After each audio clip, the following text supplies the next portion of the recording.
மாதா தொலைக்காட்சியின் இன்றைய அனைத்து நிகழ்ச்சிகளையும் ஒளிபரப்ப உதவுபவர்கள் புனித காணிக்கை அன்னை சபையின் அருட்சகோதரிகள், கோயம்புத்தூர். தமிழக திரவை வரலாற்றிலே மங்காத மறையாத வரலாற்று சுவடுகளை பதித்து எம் காணிக்கை அன்னை கன்னியர் சபை ஒரு வேத விருட்சமாக வேர் விடுவதற்கு ஆதாரமாக இருந்தவர் எம் சபை நிறுவனர் இறை ஊழியர் ஜோசப் லூயிஸ் ரவேல் அவர்கள்.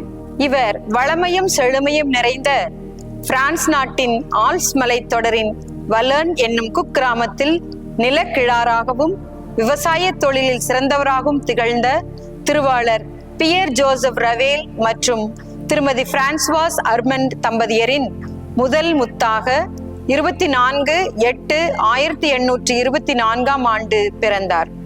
இயேசுவை போல சிறுவயது முதலே ஞானத்திலும் இறை பக்தியிலும் நற்பண்புகளிலும் சிறந்து விளங்கினார்.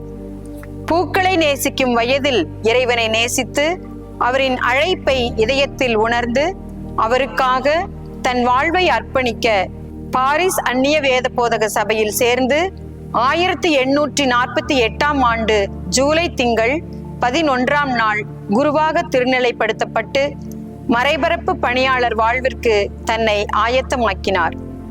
வேத சாட்சியாக வாழ்ந்து மறிக்க வேண்டும் என்ற ஆசையில் கடல் கடந்து மொழி கடந்து சொந்த மண்ணையும் மக்களையும் மறந்து சுகம் துறந்து தமிழக மண்ணை தேடி பயணித்து 1848 டிசம்பர் 28ஆம் நாள் புதுவை மண்ணில் தனது புனித பாதத்தை பதித்தார்.